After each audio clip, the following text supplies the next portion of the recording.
You heard Ricky in the very first lesson give you our course promise of what we're promising you. He said, in 10 days, you'll have a quality product for sale that your customers want to buy.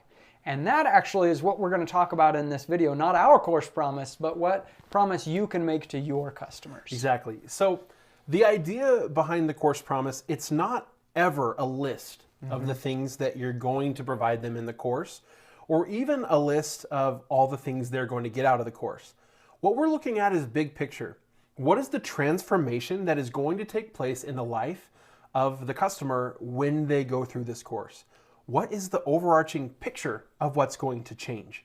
There should be no commas. There should be no bullet points. This should be a single one-sentence promise that just paints a picture.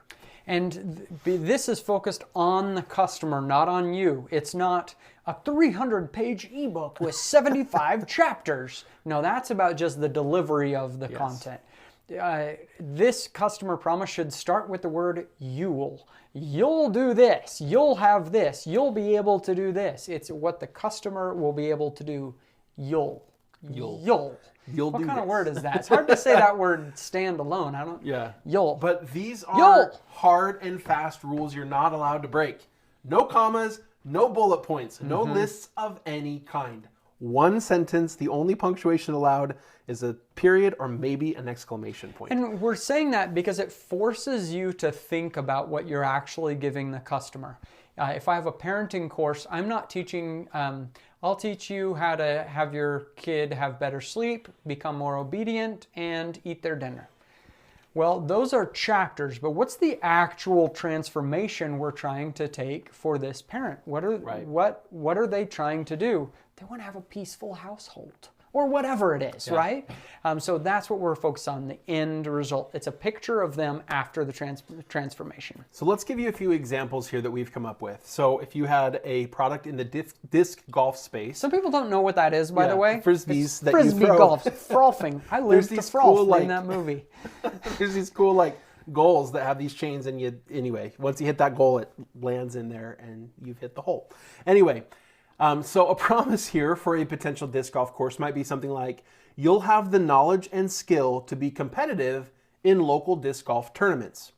I love that. If your audience is the type of person that wants to be able to play competitively or just wants to get better than their friends, that's a promise that they'll be happy to have fulfilled. It also puts something specific in your mind so that as you're teaching the course, you know what level you're targeting. Yes. It's so much better than saying you'll be a dramatically better disc golf player. Right. It's just so philosophical. It just doesn't mean anything. It doesn't have anything. But you can picture what it looks like to hey, you'll be competitive in a local disc golf tournament. Exactly. Okay, I get it. I get what kind of player I'm going to be there. If you had a wedding photography business or a catering business or something like where it needs to be scheduled out, you'll book your schedule solid with high-paying clients for the next year. Bingo. So I know what I'm going to learn is how I'm going to market my service, be able to get customers, and book myself out solid. I get that from that promise, and you as the teacher, you know that that's what you're aiming for.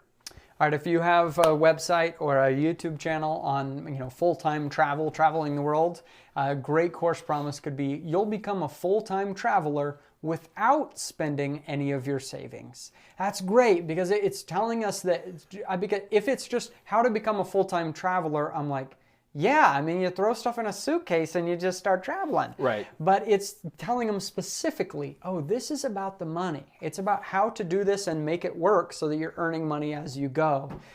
That is a course promise. It's specific. It gives you a picture of what you're looking at and who you're marketing to. And it tells them, oh, they have the information that I need.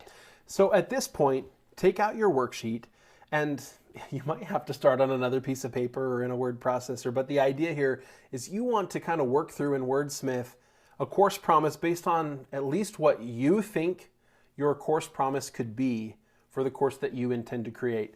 And the course promise is something that over the next couple of lessons, you'll probably come back and tweak as you learn more about what your customers really want.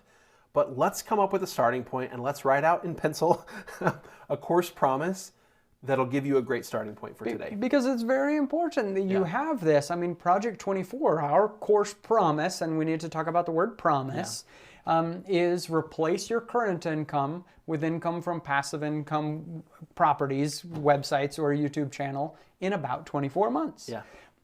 It's so specific. It's like, oh, that's what I'm trying to accomplish.